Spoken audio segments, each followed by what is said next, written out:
ASMR video.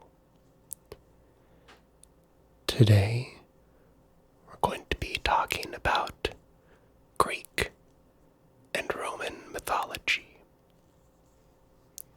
So, I wanted to say thank you to one of the fans or people who watches the channel who suggested this idea. And that is Young Guy, so thank you so much. I think it's Young Guy 6. But that said, we should briefly talk about the connection between the two. And then we're going to just flip through this book. And I have a little pamphlet that sort of talks about some of these differences. So, essentially, the Romans would conquer usually, and they would assimilate the cultures and impose their gods. But with the Greeks, they had a different relationship. Maybe it's kind of similar to the way that certain people viewed French at the turn in the 1800s, where it was the language of diplomacy, and there was a sort of intellectual or cool vibe. And the Romans adopted a lot of these Greek deities and Greek culture, as you can see in their architecture and many other things like that. Of course, that all said, the Greeks and the Romans inhabited fairly similar areas of the world. And so there was a lot of interaction between these two cultures. So I thought it would be interesting to start with this little pamphlet I have that sort of discusses the names of the different gods and who they're referring to. And then we can just kind of flip through this book here. All right, let's take a look at this pamphlet here. Okay, so here's the pamphlet here. It's entitled Greek and Roman Mythology Gods. And there might be a little bit of a glare here just because it's laminated, but if you open this up here, we can see there's a whole host of different gods and their Greek and Roman names, so I thought we could just quickly scroll through these and then we'll get to the book. So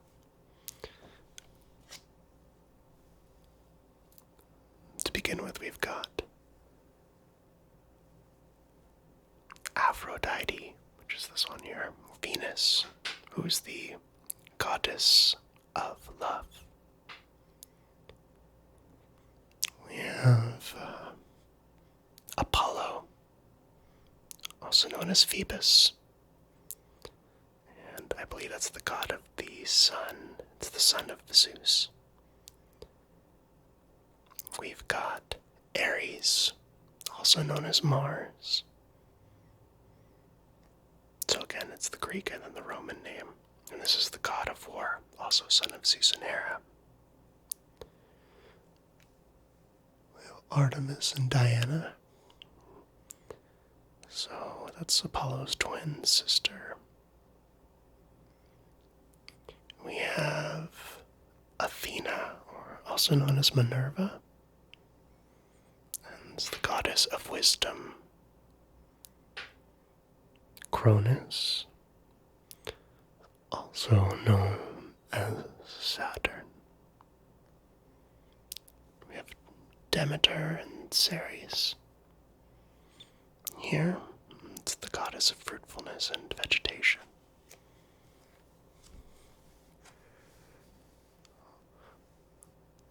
And we're just going to go through a couple more of these names, and then we're going to, again, the book is fairly comprehensive, so we have Dionysus, also known as Bacchus, as the god of the vine. We have Aries, also known as Discordia. That's the goddess of discord. Hades, also known as Pluto. That's the god of the underworld. We have Eros, also known as Cupid. We have Gaia, that's the god of love. Just clarify that.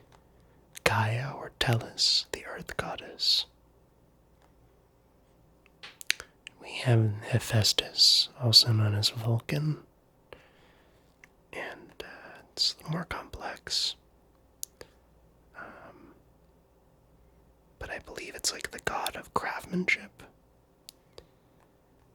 So we've got Heracles or Hercules, who's not exactly a god, but basically a demigod and a hero that we still actually celebrate today. Whether it's in movies or cartoons or comics and things like that. Hermes the Messenger god. Let's see if we can find another interesting one here. We have Pluto, who's known as Plutus or Orcus. It's the underworld. Another name for Hades. Poseidon, otherwise known as Neptune. It's the god of the sea and the oceans.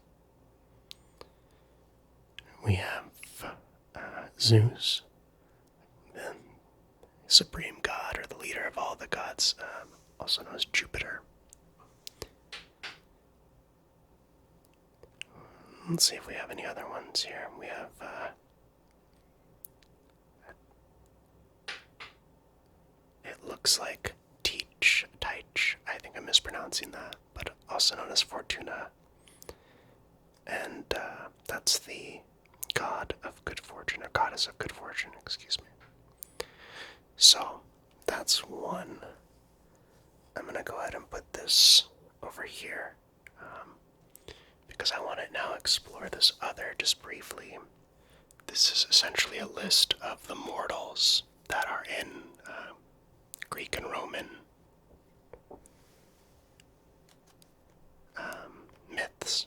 And you can see here we have Atlas and Chimera, Helen, Achilles.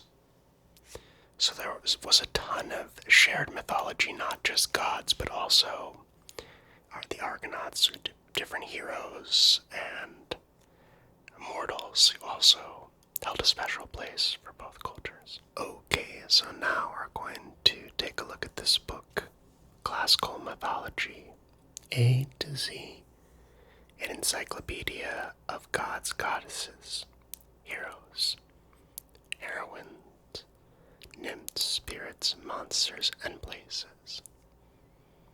So, I'm going to open up here to part 1. There's a few other introduction here, just kind of explaining the book, but essentially it's a alphabetical encyclopedia of pretty much all of the gods and goddesses in the Greek pantheon.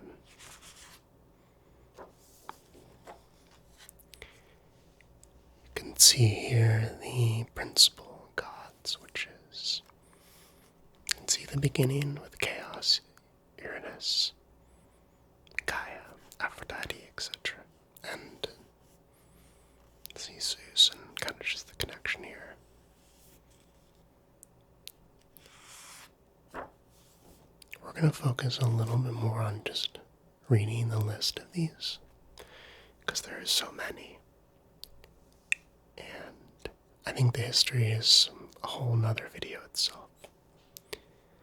So we'll just read through some of these and flip through, and you can get an idea of just how many different deities and places there are.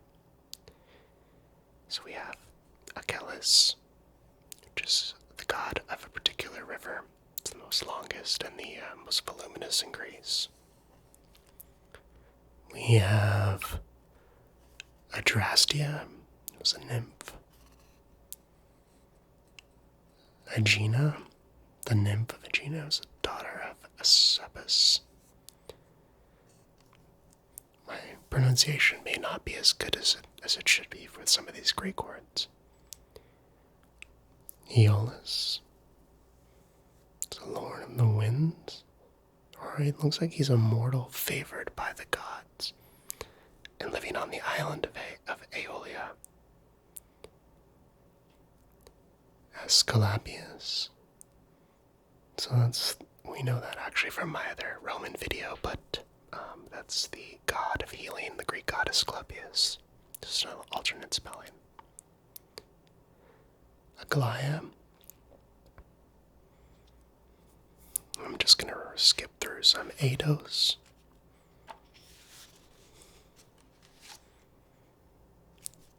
Electo, the implacable one, is one of the Furies, and they played a significant role in Virgil's epic, the Aeneid. So she's a denizen of the underworld, born of night, and sort of a shapeshifter. So maybe some sort of demon type underworld character.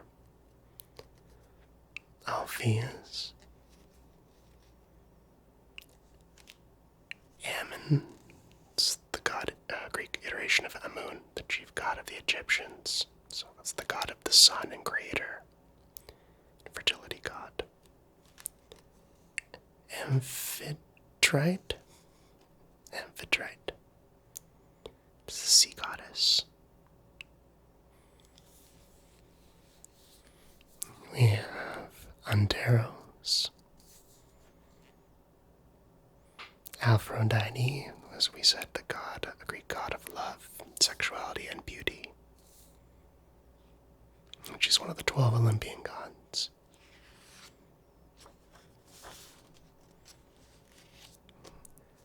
So here's a beautiful drawing of Aphrodite.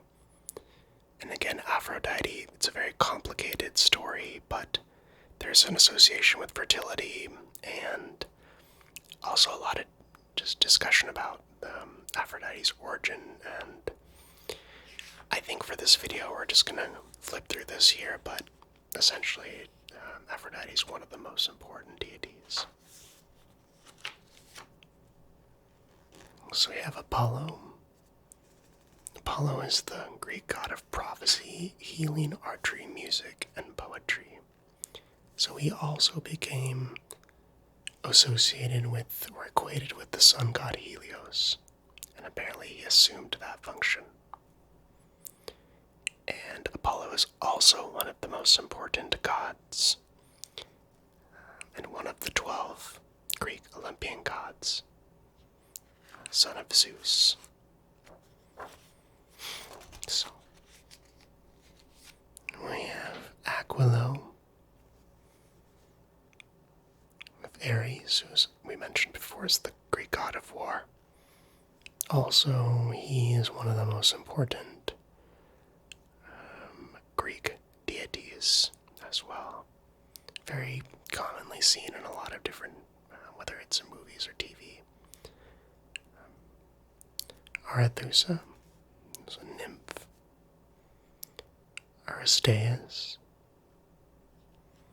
Artemis is the Greek goddess of the wild. So it's also, Artemis is one of the 12 Olympian gods. As well, one of the most important. So Artemis was a daughter of Zeus. And there's many tales involving Artemis, and I believe Artemis has a bow and arrow.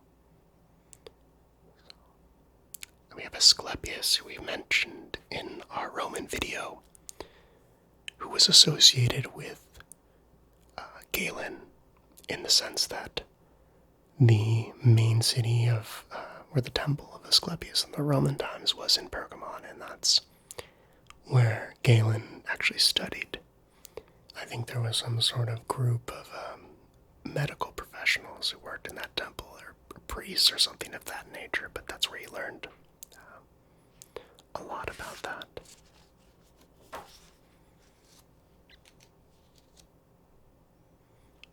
Got Astrea 8. This is apparently the feminized personification of reckless folly. We have Athena, one of the goddesses of war, wisdom, and crafts. Also one of the most important gods. One of the daughters of Zeus. And again has a very important place in the Greek pantheon of gods. We've got Atlas, who's a great ASM artist, by the way, go check him out. But also a second-generation Titan god. They have a lot of myths are written about Atlas, and he has a bit of a leadership role in the Titan Olympian god universe. So very cool. We have Atropos, Aurora, Oster, Bacchus was another name for the god Dionysus, which is usually the god of wine, but there was actually a cult of Dionysus or Bacchus that existed back at this time. That's really an interesting thing to research. I definitely recommend checking it out. But it says here, it was the god of inducing ecstatic frenzy. So, very interesting stuff there. We have Bromeus, Calliope, one of the beautiful voiced goddesses, Calypso, Castor,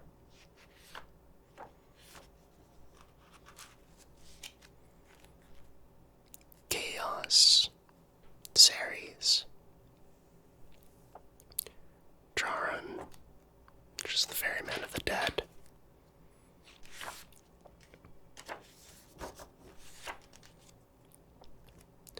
Cleo is one of the 9 muses, Cora, the Corybantes, Cronus,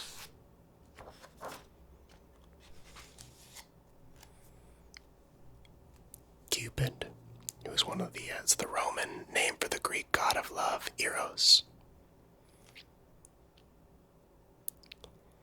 Cybele, who is called the Great Mother, and is a Western Asiatic fertility goddess. So I think it's an Asian goddess that was acknowledged by the Greeks.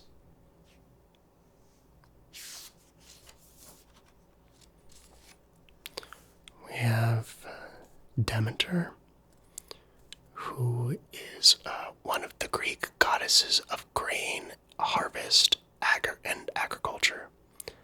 The Earth's fertility depended on her goodwill and that of her daughter Persephone, with whom she was closely linked. So, Demeter is also the name of a fan of this channel who I hope watches this video. But, hey there, Demeter. But, again, a really cool Greek goddess there. We have Diana, the Roman goddess Diana. So that's the goddess of the hunt and wild places.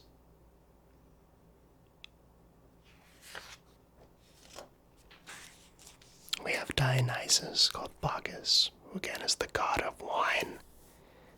He was held in very high esteem, being paired with Demeter as providing basic sustenance for humankind.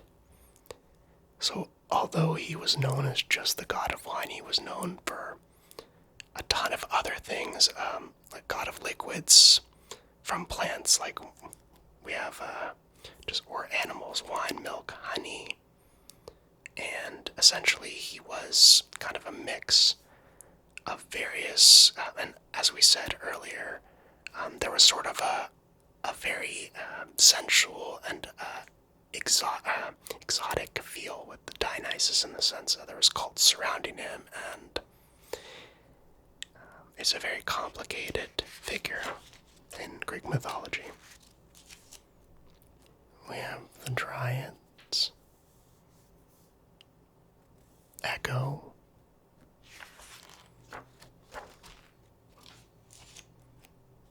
Electra, Enyo,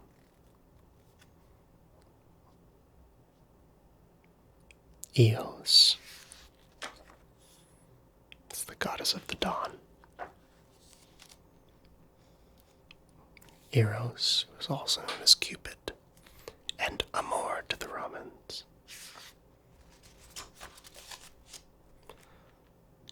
Eurydice, which was the Dryad nymph married to the Thracian bard Orpheus, which we know about in some of the Shakespearean tales. Faunus, which was an Italian nature deity, was associated with forests and wild places. Gaia, the goddess of the earth, also one of the most important Greek goddesses.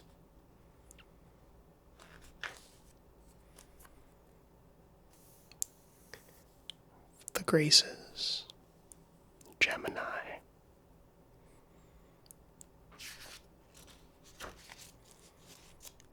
Hades, the god of the underworld. Harmonia, which is the personification of harmony. And we can see here, this is Dionysus, god of wine here on the left side.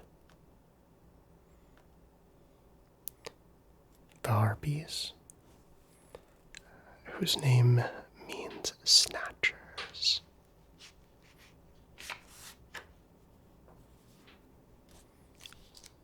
We have Helios, who is the Greek sun god, along with Selene of the moon and Eos the dawn. Hephaestus is the Greek god of volcanic fire and the forge, the patron of blacksmiths and artisans.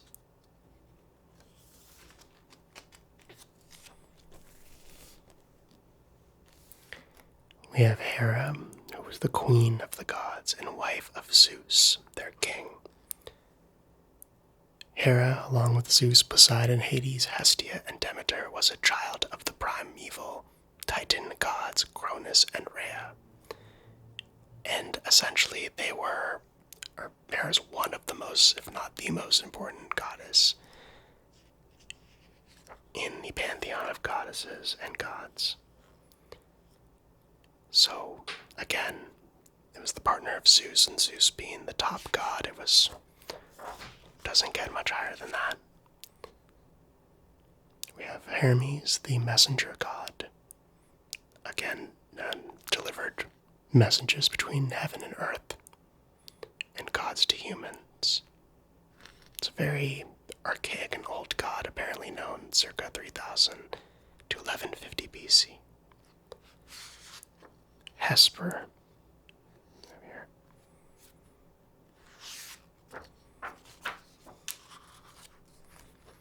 Hestia, which is the goddess of the hearth.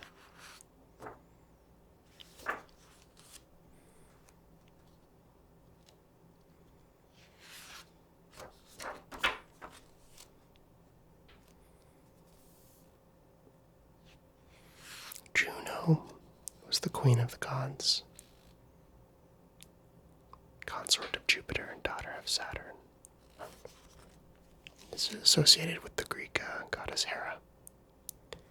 Of Jupiter, chief god of the Romans, and like Zeus, he was the god of the sky and atmospheric phenomenon, as well as the supreme civic and political god. Cronus, the alternative spelling of Cronus, the Titan and father of the Olympian gods. Juventus, Roman goddess and personification of youth.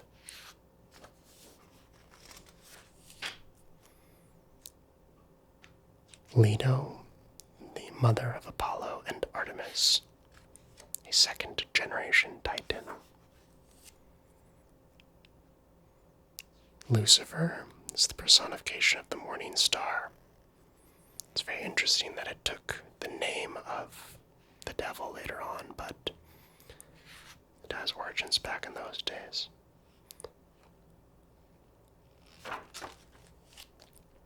Mars. It's one of the oldest important gods in the Roman world. It's god of war. It's associated with the Greek war god Aries. Minerva, the Italian goddess of art and crafts, who took on the function of a war goddess. She became conflated with Athena later on. And we have Morpheus, personification of dreams. So that kind of explains the Matrix right there, where that name comes from. So we have, let's kind of scroll through this faster. We have Neptune, who's an ancient Italian water deity who became associated with the Greek sea god Poseidon. Next we've got Oceanus, who's a Titan. Let's sort of pass through more of these. We can just flip through.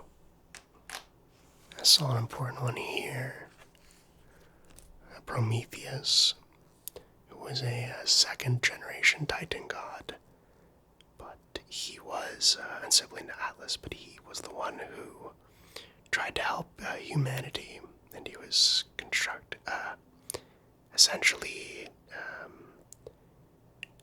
punished for eternity for providing fire to human beings.